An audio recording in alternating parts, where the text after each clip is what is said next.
And maybe there are some comments from your side or some topics you would really like to discuss.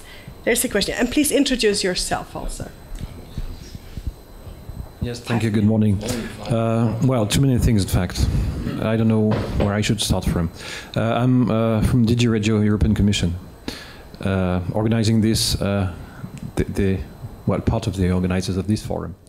So, as a representative of the Commission, I really feel guilty because there are almost, you can hear me? It's working, yeah.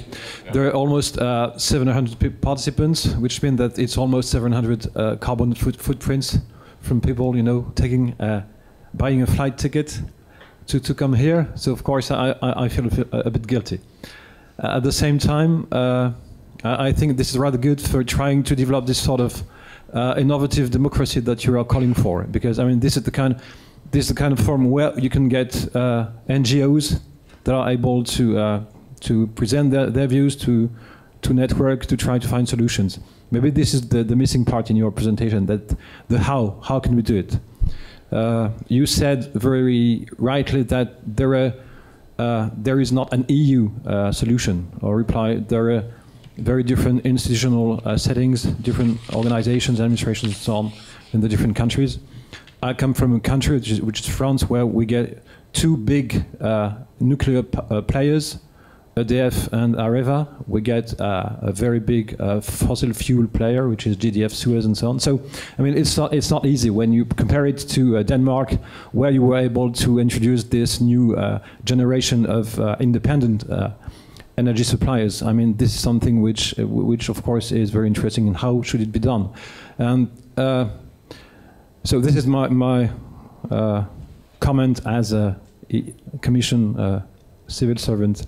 As a citizen,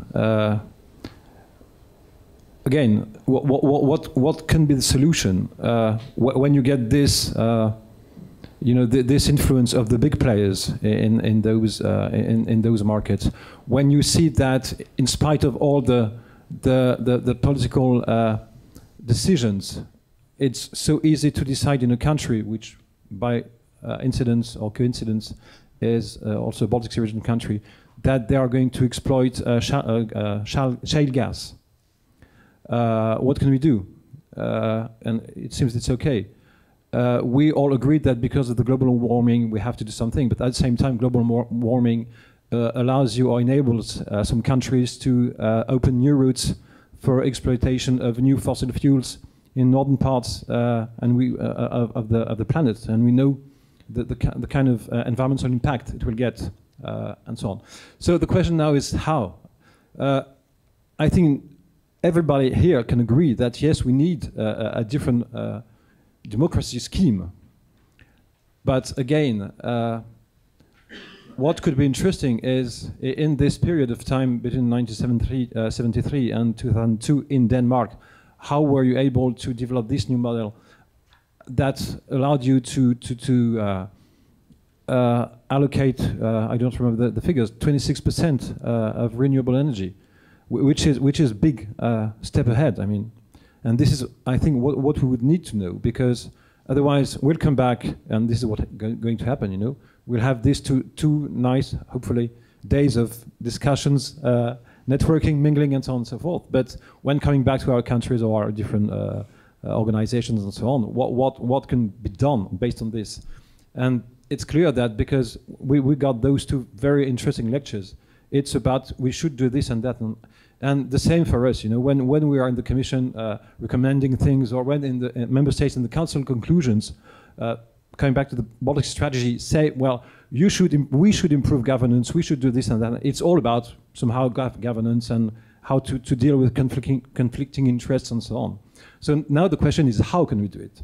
And how can we organize it? And how can the strategy, for instance, come back to the reason why we're here? How can the strategy help? You know, this is exactly the kind of thing that we need to also to put into the discussion. Because again, when coming back to the governance, yesterday our commissioner said we have to improve governance, you know, and we have to reflect on governance in the implementation of this strategy. And this is a big topic in the strategy. Energy, in particular, is a big one. How can we influence? How can the strategy really have an impact on this? And this is the kind of replies that will also give credit to the strategy. How can we do it? And I'm really asking for your support. It's not only because we are having this nice discussion. How can we have an impact on this? I mean, how can we try to rebalance the different conflicting interests in the whole process? How can we find a balanced weight and room for those players? And I really would be very interested in having maybe more detail, maybe going on your hyperlink. I will find the solutions, I know, but I think really this is what we need now to elaborate. How? But Sorry for being long, because no, but maybe when introducing your two positions as a Commission representative and as a part of the society, actually you answered your question, because I think in the Danish society, the innovative democracy is actually strengthening that everybody has this commitment.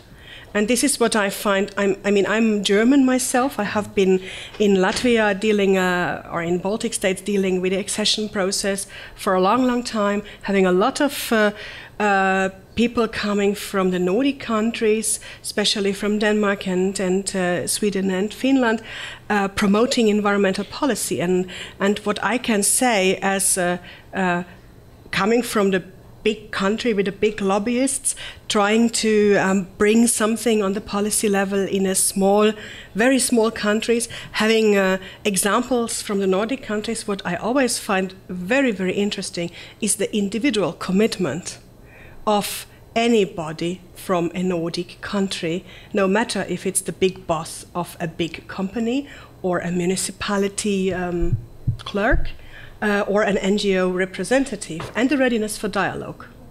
So it's not about the big, what you said, the big players versus innovative democracy. I don't know how it works in a small country having a big player. You are a very small country and you have a very big player, the oil shale industry, which is the biggest pollutant. Does it work there? Yes? Just come here to the microphone. I think if you are a small country as Estonia and you have the precious opportunity to take off the pressure from energy safety issues, Estonia has the opportunity to use their own resource, like effective and not so expensive. For example, Latvia has to pay huge money for natural gas. To Russia. Yes. So which is better?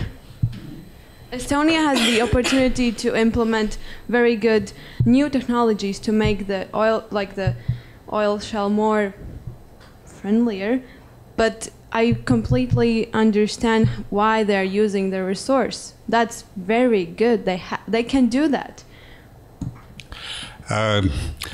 First of all, I would say that there is plenty of renewable resources in Estonia. We can cover 10 times of the domestic energy need from the renewable resources. The resource is there. Now, the question is also the old oil shale capacities of power production are there, which are very low efficiency. So now the question is how to change. Old system wants to keep it like it is because they are benefiting on that.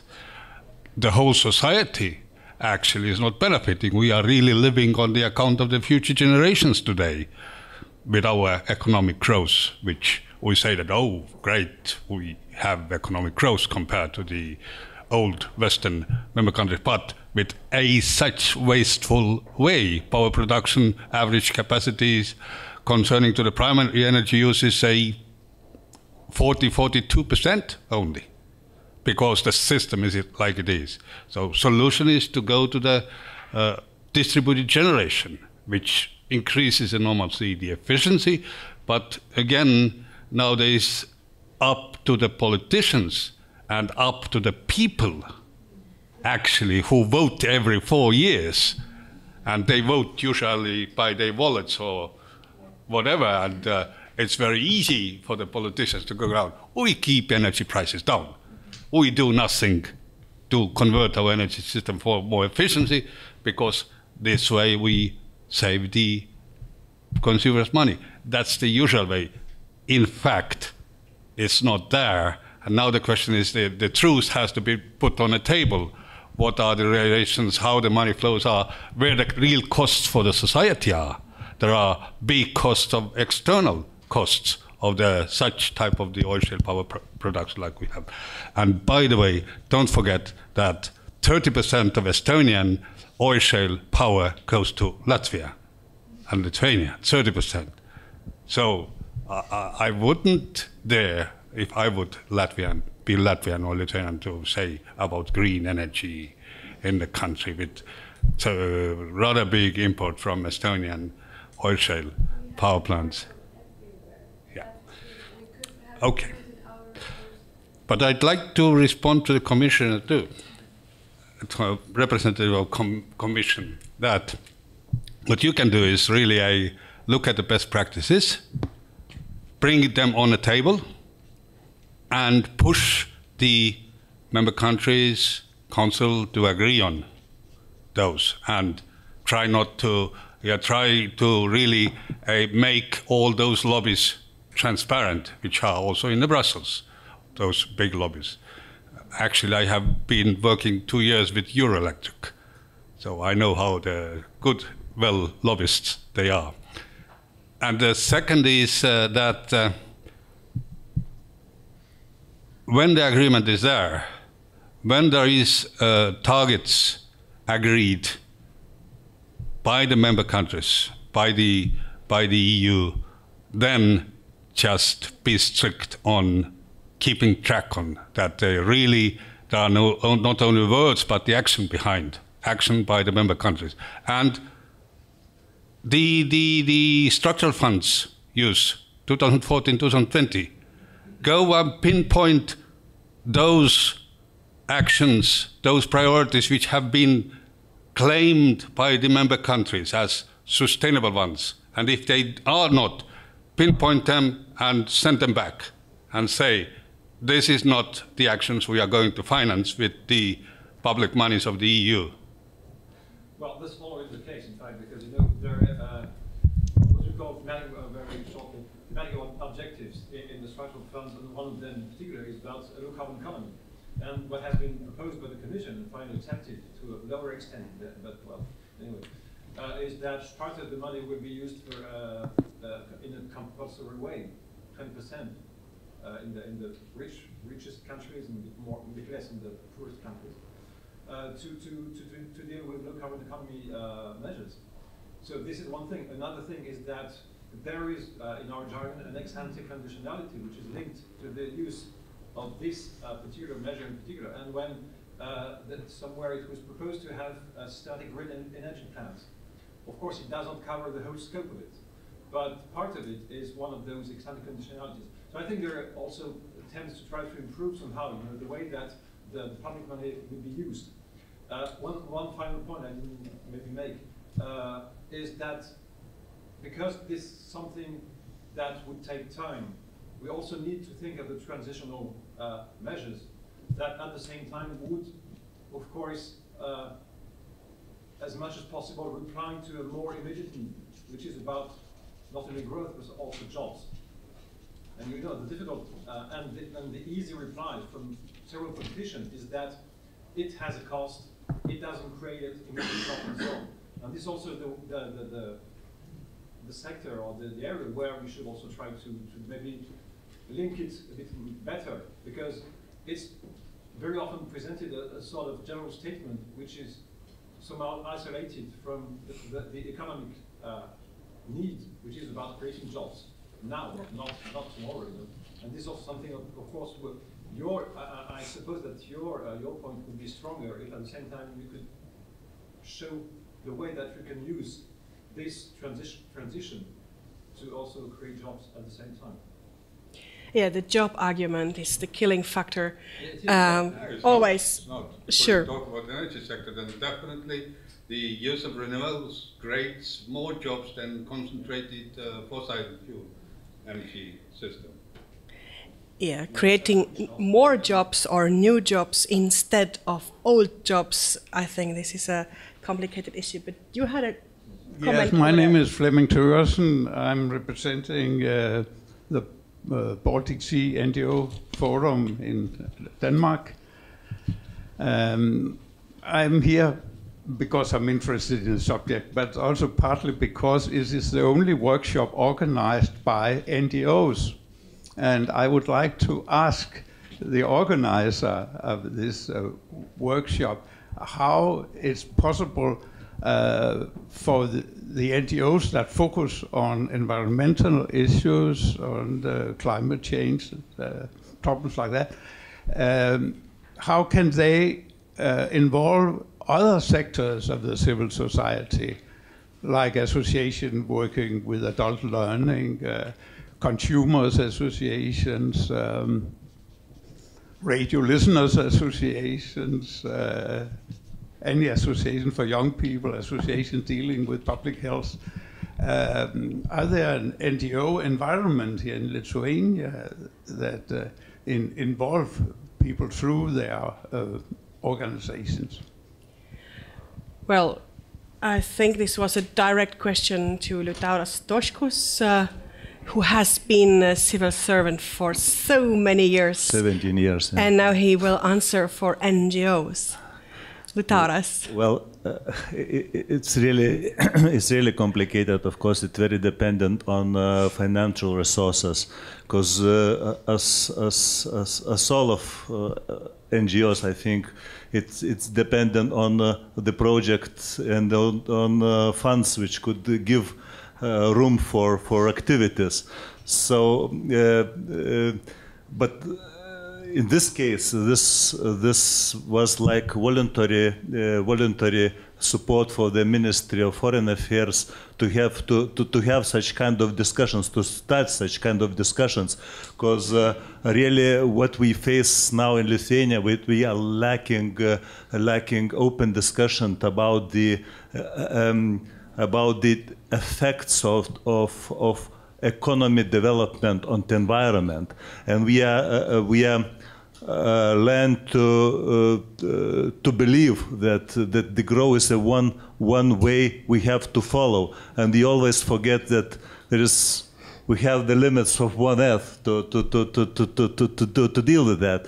So, of course, it's very complicated. We put our extra efforts, it's our work outside our daily work which we have, but we try to motivate our society to think about that. We try to cooperate with the companies, with private companies, as well as the government, try to be some kind of moderators and to start such kind of discussions with those who are interested of such kind of discussion. So I was really happy that the Ministry of Foreign Affairs was very polite and very supportive to include such kind of discussions in our forum. And I have to admit that in my own organization, it was a discussion, should I come and chair the workshop, which is a business forum, partly or mostly, and it's a lot about business and prosperity and growth. And we are an environmental NGO. NGO and NGO is not the same. A business lobbyist group is also a non-governmental organization. I assume you talk about the environmental influential group. I understand myself as a part of what I like very much, this innovative democracy, and a part of the society. And I think the dialogue is very important. The dialogue with business and profit makers in the full extent, and the policy makers and the distributors of the funds which are available unlimited in the new funding period, as I learned from the European Commission these days. As an environmental NGO, I have sometimes my doubts about that. But I wanted to give for the final word once more the microphone to you, Frede. With a critical question, I liked your comparison and this example from Denmark. The colleague from the DG Regio at the beginning said he's coming from France, a country with a big big lobbyists, and he was doubtful about the model of innovative democracy. Have you assessed, in comparison with other European countries, would it work also for such a classical, traditional economy like Germany or France? We always promote Denmark as very modern, except the slapstick from 2002 in between. But would it work also for such a huge, big player lobbyist countries like France or Germany? Yes. Next research project. Yes, it would. It would in a way work, but you need. You mention all the time communication, and what the big communication problem is that you have a lot of sector specialists sitting in the energy companies, electricity sector specialists. They know this is the best solution, but it is the best solution within their sector. And then they have some sitting in the heat and some in transportation. And the role of NGOs and also public planners is to say that there is a better truth when you combine these sectors. So there's a big problem in you have people with a lot of self-confidence sitting in a big electricity company. We are right, but in fact they are wrong on integration. But the ones who tell about how you integrate heat, transportation, and electricity, they are weaker in the discussion. But that's what. But it gives some better economy, in fact, to integrate it. And this link is showing that when we have 100% renewable energy in 2050 and already in 2020, it's better than to go on the present way of fossil fuel, and also more economic, because you gain something by integrating things. Just sorry to mention just one example. And we sell wind energy sometimes for 5, now I use Danish money, but it's just a number, 5 euro per kilowatt hour because there's too much of it. At the same time, we buy oil for 30 euro for heating. So if we use this 5 euro wind power for heating, we would save 30 euro if we integrate heat and electricity. So we lose a lot of money just by selling wind energy and buying oil and gas. And if we integrate it, we gain this money. So we can find many places where we can gain a lot of money by integrating things. Yeah, I could say a lot more. I'm not allowed to. Sure. Thank you very much. Thank you very much, Valdur. Thank you very much, Freda. And thank you very much, Liutauras, for initiating this. I'm sure there is more room for discussing the limited growth or the limits of environment for the prosperity. And we are all looking forward to the new Baltic Sea strategy backstopping funding program, and how this is getting realized, the environmental component, and we can all contribute to fight for it. Thank you very much. It's a small workshop. It was not sufficient time. I hope we will find still some good messages in the plenary and in the project village, for sure, some more communication. Thank you.